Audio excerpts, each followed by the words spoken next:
Yo, how's it going, everybody? Welcome back to the channel. Now, today we have some crazy news. A lot is going on right now in the UFC.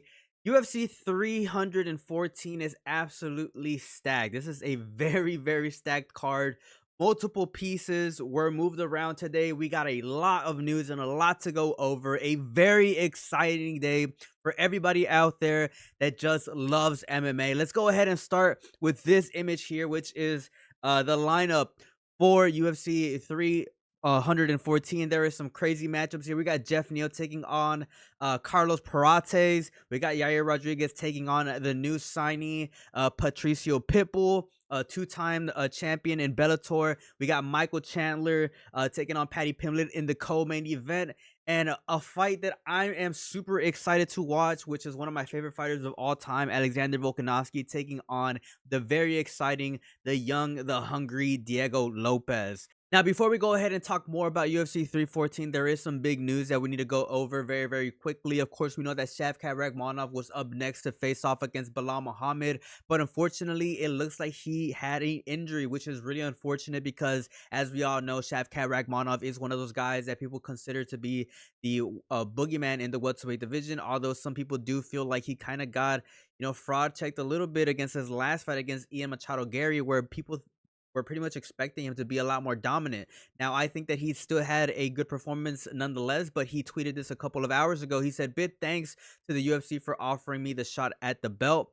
First, unfortunately, due to injury, I won't be ready for May. I'll be facing the winner later this year." So that kind of left me wondering, what's going to go down in the welterweight division.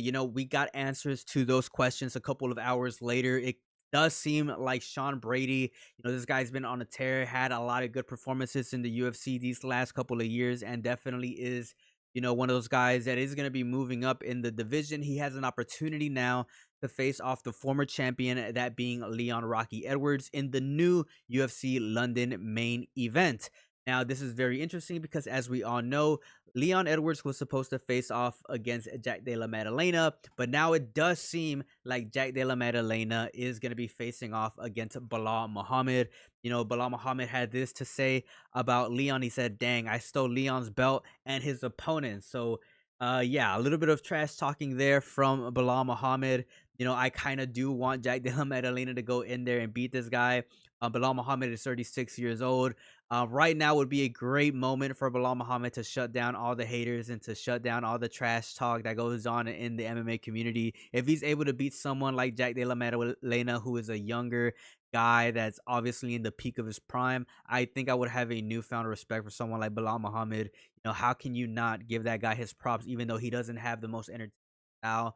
I'll be honest and agree with a lot of you guys out there. He's able to win. If he's able to beat someone like Jack Della Maddalena, you can't help but to give that guy his props. So yeah, some really crazy things are going on right now in the welterweight division. But let's go back to UFC 314, which is absolutely insane. This is an absolutely hyped up card tonight.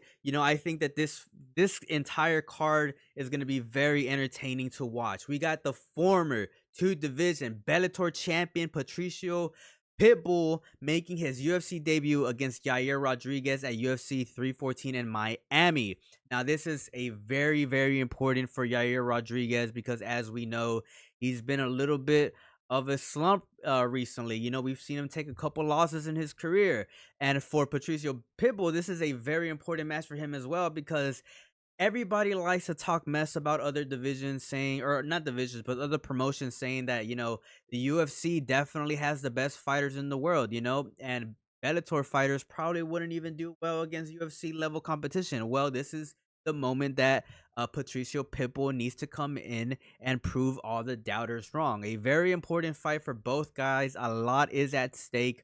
A lot of hype is at stake as well because whoever ends up winning this fight has some very intriguing trajectory in their career. Now, as well as that, we did get Dana White officially announcing the fight between Alexander Volkanovski and Ilia Topuria, vacating his featherweight title. Let's go ahead and listen to exactly what Dana White had to say, and then we're going to go ahead and give our reaction to this very exciting news. Ranked former champion Alex Volkanovski will be taking on number 3 ranked Diego Lopes for the vacant UFC featherweight title. Topuria has felt like he's done all that he can in that division, and he feels like he's cemented his legacy, and his body cannot make the weight anymore. So Topuria will be moving up to 155 pounds and will be vacating the featherweight title. So the way that this works is, as soon as the first punch is thrown in this fight, the title is vacated. And we will announce what Topuria's next fight will be when we get it done. Now, there's a lot to unpack here. Of course, we heard Dana White said that Ilia Topuria can't make 145 anymore, which I really doubt. I just don't think that Ilia Topuria just wants to fight in featherweight anymore. Like, literally, he beat two of the best featherweights of all time. Like, what else is there in the featherweight division? I think that Dana White pretty much gave him the clear because of the dominant victories he has literally against two of the best featherweights of all time. Anyways, before we go ahead and talk more about Ilia Topuria and his potential fight with Islam Makhachev, let's go ahead and talk about this incredible main event that we're going to get between the former champion Alexander Volkanovski and Diego Lopes, a guy that's been on an absolute tear. Now, this fight, I think, is going to be very, very interesting because we're going to get a good indication on whether or not Alexander Volkanovski still is a championship level fighter. You know, there's a lot of people out there that are talking a lot of shit towards Alexander Volkanovski's way, saying that he is just an old dude fighting now and that he's nowhere near being as dominant as a champion as he was a couple of years ago. Now, I honestly really do think that he's going to come out with a victory over this fight. Now, I'm not saying that Diego Lopes sucks. I just think that based on what we've seen in the last couple of performances from Diego Lopes, I just really do think that he is, you know, he's been kind of lucky, you know, especially in the last performance against Brian Ortega. You know, in that fight, Brian Ortega pretty much said that, yeah, this is my last fight in the featherweight division. I don't give a fuck if I win or lose. You know, I'm just gonna go out there and, you know, it's gonna be my last performance at featherweight, which is something that you kind of don't ever want to hear a fighter say going into a bout. But that's what you got between Diego Lopes and, of course, Brian Ortega. So it's kind of weird to, you know, really get a clear understanding on where Diego Lopes is as a fighter because his opponent, you know, in that fight really wasn't all the way there in terms of confidence and in terms of actually, you know, wanting to win that fight at all. Now, Alexander Volkanovski, on the other hand, was getting prepared for a rematch against Ilia Topuria. And I think that him preparing for that matchup and for that rematch, he was doing everything 110%. You know, he was coming in there over preparing for someone like Ilia Topuria. I just personally do think that he is going to be, you know, the vintage Alexander Volkanovski that we all seen in the past, and I think that he is going to get it done against Diego Lopes. But Diego Lopes is still pretty young. You know, he's been on an absolute tear. You know, I wouldn't be surprised if Diego Lopes has a couple of rounds, but he does have a tendency to gas a little bit, especially in the fight that he had against Dan Ige, which pretty much was kind of interesting to see because Diego Lopes came in there with a full camp and Dan Ige was kind of hitting him a lot in that fight. Short notice, by the way, and we did see in that fight that Lopes was starting to fade, which was kind of concerning to see. But this is gonna be an interesting fight. But if I'm being honest, my gut feeling and my heart is telling me that Alexander Volkanovski is gonna come in and get this one done. But later on this year, we do have the potential matchup between Ilia Topuria and Islam Makhachev, probably the most anticipated fight of the year. This fight is going to be absolutely insane. One of the biggest fights in UFC history, period. We got Islam Makhachev, statistically one of the best fighters of all time, statistically the best lightweight of all time, taking on Ilia Topuria, a guy who, in my opinion, was supposed to be fighter of the year last year after beating Alexander Volkanovski and after knocking out Max Holloway, two of the best featherweights of all time. If you are not hyped up about this matchup, you are not a real MMA fan. This is probably going to be the most watched fight of the year. In my honest opinion, I really don't know who to pick because Ilia Topuria, as we all know, has a freaking rocket in his hand. I used to talk down about this guy. I used to think that he was just a guy in there that was just throwing punches, but he is a really an interesting fighter in the way that he sets up his offensive schemes, and I have a deep, profound respect of his coaching and the system in which he fights in because I think that he has one of the best macros we've ever seen from any MMA fighter. It's close to damn near high level development in terms of footwork that we've seen, like from actual boxers, high level boxers that use a cerebral effect in the ring to win fights that we don't really see too often in UFC or in MMA. Period. We've seen Alexander Volkanovski do it in the past. We've seen George St. Pierre do it in the past. Now we have someone like Ilia Topuria that kind of has a very similar approach of using spacing, positioning, macro, micro, decision making to win fights. And of course we know that Islam Makhachev is one of those fighters that fights in a very interesting cerebral effect as well. He is not a slouch, a very, very smart fighter. Not too many people out there give him credit for having, really, really great decision making and really, really great footwork as well. One of the greatest um, tacticians out there in terms of grappling that we've ever seen in MMA. Period. So this is going to be a very, very interesting matchup. High level. We don't know who's going to win. At one point, I honestly really did think that Islam Makhachev was the pound for pound best UFC fighter, but Ilia Topuria has the opportunity to come in this fight and just completely shatter all those theories out there because we've never seen Ilia Topuria grapple before. He has said that Dagestani wrestling is subpar to Georgian. Well, we are gonna see about that, ladies and gentlemen. I want to know what you guys think about this specific matchup.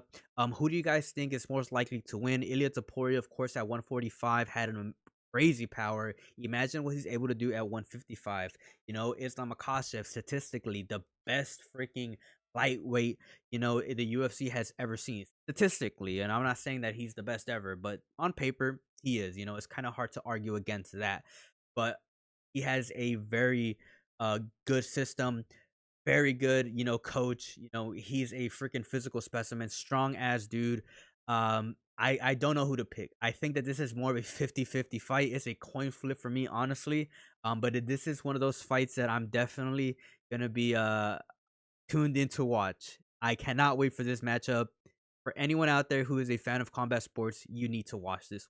All right, and we do have a very interesting co-main event. That's Michael Chandler taking on Paddy Pimblett. Two resumes that are absolutely opposite from each other. Of course, we know that Michael Chandler hasn't won too many fights in the UFC, although he is a very entertaining guy. He just doesn't fucking win. I think he has like only one or two wins in the UFC, and that's it. And of course, we know that Paddy Pimblett is the complete opposite. He has 6 wins in the UFC in a row. So right now, he is going to be taking on Michael Chandler, a guy that got dominated by Charles Oliveira. So I think that Paddy Pimblett, being a sharp dude, is going to have a very successful training camp and a very successful strategy when taking on someone like Michael Chandler, who is known for taking a almost foolish type of approach when it comes to fighting because he just takes so many big chances. And so far in the UFC, it hasn't worked out too well for him based on his resume. Paddy Pimblett, of course, we know that he had a very good victory in his last fight against Bobby Green. I'm not going to call him King Green, against Bobby Green. He's starting to fight guys that definitely have bigger names. If Paddy Pimblett's able to beat someone like Michael Chandler, I definitely do think that it's gonna do really great things for his career. This is gonna be an interesting one, man. Paddy Pimblett can wrestle, he can grapple, he can submit guys. Michael Chandler, he's not one of those guys that's gonna go out there and try to like take you down. He's gonna try to knock your ass out and try to damage you as much as possible. So it's gonna be very interesting to see how Paddy Pimblett handles that sort of pressure because Michael Chandler, yeah, being 38, not close to 40, is gonna try to come into this fight to prove a point that he's still amongst one of the best, and obviously Paddy Pimblett, he's gonna have to work a little bit for this one, in my honest opinion. But at the end of the day, I do think that Paddy Pimblett, is the likely winner in this matchup. I say this one for last because this is something that's very, very special to me. I made a video, a shorts video a long time ago that got me a lot of subscribers and it made a lot of people aware of who Carlos Parates was because this guy is on a knockout streak, not even a win streak, a knockout streak. I think he has 10 knockouts in a row. He has knockouts over Li Jingliang and against Neil Magny. Jeff Neal's next, and I think that he's gonna knock his ass out too.